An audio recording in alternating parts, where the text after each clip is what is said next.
Queridos irmãos, Jesus continua o seu discurso do pão da vida. Ele diz: eu sou o pão da vida. Quem vem a mim não terá mais fome. Quem crê em mim nunca mais terá sede. Meditamos isso ontem, o quanto alimentar-se de Jesus, verdadeiramente, viver dele, tê-lo como um alimento supersubstancial, como o nosso pão mais necessário, como isso, de fato, é viver a vida cristã. Ele continua: eu, porém, vos disse que vós me vistes, mas não acreditais. Às vezes nós dizemos assim: eu queria muito ter vivido nos dias de Jesus, mas muitos o viram e não acreditaram e não tiveram fé. Ou seja, não se trata de enxergá-lo com os olhos carnais que nós temos, mas de crer em quem ele é, porque a sua humanidade santíssima está de tal modo unida à natureza divina, na mesma pessoa, a segunda pessoa da Trindade, que enche o universo inteiro. Então ele está aqui agora, e quando eu creio nele, a sua luz brilha em mim, e o seu poder flui dentro do meu coração. Todos os que o Pai me confia virão a mim, e quando vierem, não os afastarei. Pensa um pouco no peso dessas palavras de Cristo. Nós não cremos nele porque nós achamos uma ideia genial, extraordinária, porque isso decorre de nós mesmos, da nossa natureza humana. Não. Nós cremos porque o Pai que entregou tudo para ele, o Pai que entregou tudo para ele, nos atrai para Jesus. E ele não nos repele. Algumas pessoas dizem: mas como eu sei se eu sou escolhido, se eu sou atraído? Se você está ouvindo essas palavras, é porque o Pai te atraiu.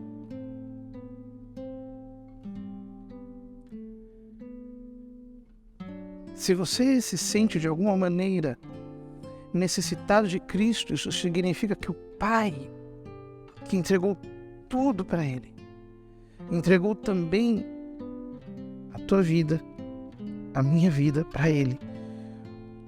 Portanto, ele não nos repele, ele não nos expulsa da sua presença. A palavra grega que está aqui é exatamente esta: eu não os expulsarei. Não vira as costas para nós. Aquele que de fato descobre Jesus Cristo como seu alimento, este é saciado, porque ele o descobre pela operação sobrenatural da graça que o faz acordar para a realidade de que este homem-Deus, Jesus Cristo, é a nossa necessidade mais radical. Diz ele: pois eu desci do céu não para fazer a minha vontade, e aqui ele se refere à vontade humana dele, mas à vontade daquele que me enviou. E esta é a vontade daquele que me enviou, que eu não perca nenhum daqueles que ele me deu, mas ao contrário, que eu os ressuscite no último dia. Ou seja, Jesus é o Deus encarnado que veio para fazer a vontade do Pai. Toda a vida de Jesus foi santa, imaculada, sem pecado. Não houve falha, deficiência em nada do que ele fez. Porque ele é o próprio Deus feito homem. Ora, é muito importante nós considerarmos essa obediência ativa de Cristo, cujo cume é o seu sacrifício no Calvário. Porque, como eu já disse inúmeras vezes, o cristianismo não é uma religião humana, natural, em que nós estamos aqui tentando fazer as coisas do melhor modo como nós podemos, na esperança de que nós iremos conseguir nos salvar. O cristianismo é uma obra divina. O que me salva é a obediência de Cristo. Esta obediência plena que foi recapitulada no seu sacrifício no Calvário, que é um sacrifício vencedor na sua ressurreição e é um sacrifício que chegará à sua realização última e completa com o seu retorno glorioso quando ele vier para separar aqueles que creem daqueles que não creem, aqueles que são seus daqueles que não são seus. Portanto, que maravilha nós vivermos na dependência desta obediência de Cristo. É por isso que nós precisamos tanto dele. É por isso que nós cremos nele. É por isso que nós cumprimos os seus mandamentos. É por isso que nós recebemos os sacramentos. É por isso que nós temos uma vida de oração. Porque nós dependemos dele para tudo e nos apoiamos inteiramente nele, na sua obediência. E isso não é apenas uma notícia. É também uma notícia. Mas é mais do que uma notícia. Isto é um fato. É por isso que a igreja, além da pregação das Escrituras, além da liturgia da palavra, a igreja também tem uma liturgia eucarística, porque na Santa Missa, o Evangelho, por assim dizer, é realizado na ordem da realidade. É algo que acontece concretamente diante de nós, para dentro do qual nós somos puxados pela força do sacramento.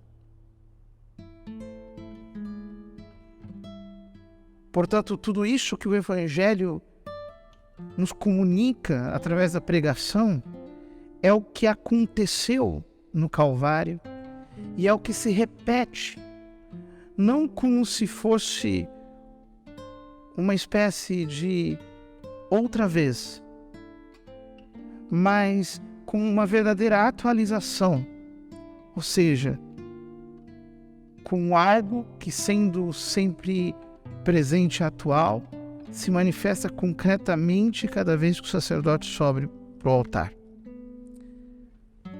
Podemos dizer que a vontade de Deus, é condensada no sacrifício vitorioso do seu Filho. E este sacrifício vitorioso do Cordeiro acontece sobre o altar. Nós temos acesso a essa sua obediência. E esta sua obediência que nos salva. Este seu sacrifício de valor infinito. Este sacrifício que nos ressuscitará. Porque o poder da sua ressurreição, e nós podemos dizer que na igreja só existe um que ressuscitou, Cristo. Nós todos ressuscitamos nele. E a ressurreição acontecerá através dele.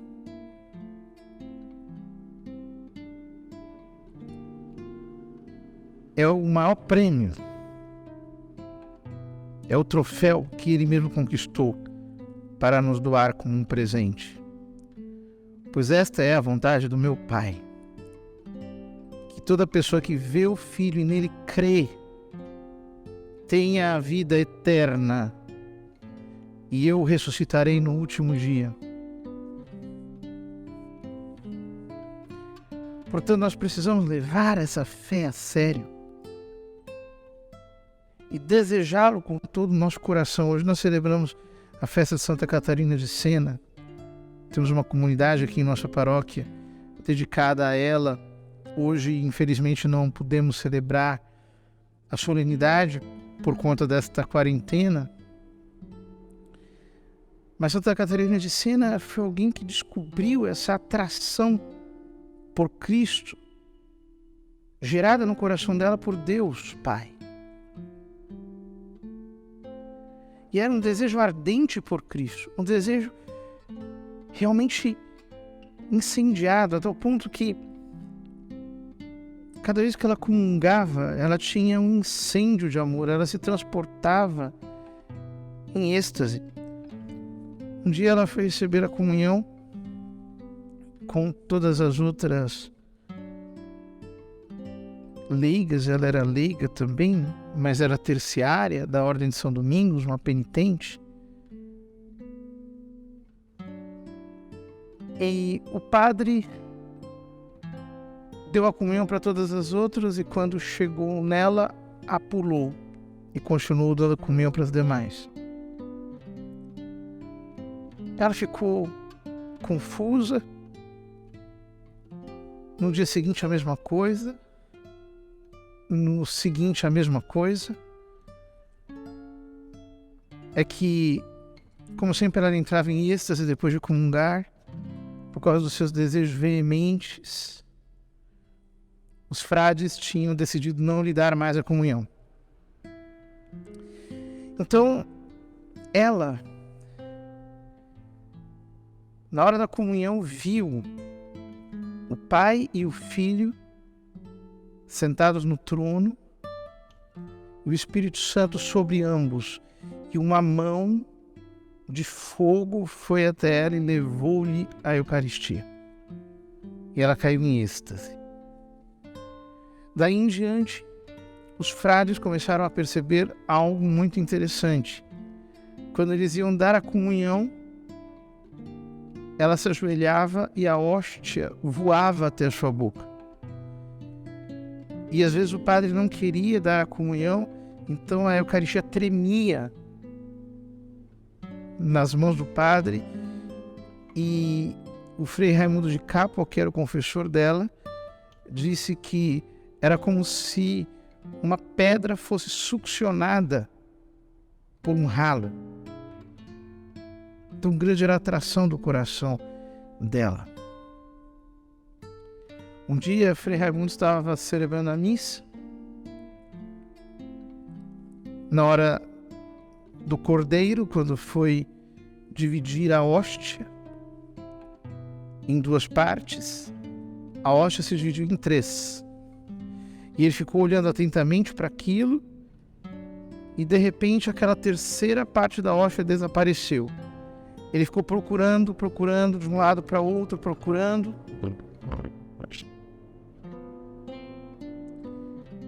Terminou a missa. Ficou procurando no presbitério e pediu aos sacristãos que procurassem. Ele imaginou que havia escorregado para alguma parte do altar. Então ele foi até ela e disse: me diga a verdade. Você recebeu a comunhão misticamente, não? Então ela disse: eu não mentirei para o Senhor. O Senhor é meu Pai espiritual. O meu divino esposo me deu a Santa Comunhão. Queridos irmãos, nós temos que desejar Cristo, porque Ele não nos repele. E este desejo é todo divino. Ele é semeado em nossa alma por Deus Pai. Este desejo é o desejo de uma união íntima, estreita, que acontece pela fé. e que nós podemos cada vez mais intensificar em nossa alma para que nós possamos ter dentro do nosso coração verdadeiros incêndios, de tal modo que nós nos alimentemos pela oração. Ora, a oração e os sacramentos para nós são um binômio necessário, do qual nós todos jamais, em toda a nossa vida cristã, seremos totalmente apartados. Nessa fase que nós estamos vivendo agora, vamos permitir que Deus incendeie o nosso coração pela fé e que Ele supra com as suas graças as nossas carências, porque Ele é Deus.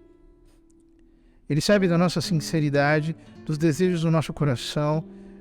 Ele conhece quem nós somos. E Ele também pode vir em socorro da nossa fome, das maneiras mais extraordinárias que só Ele pode fazer. Unamo-nos a Cristo, tenhamos verdadeira fome dEle, queiramo-lo verdadeiramente. Então, Ele jamais nos deixará partir sem saciar a nossa alma com a sua doce presença.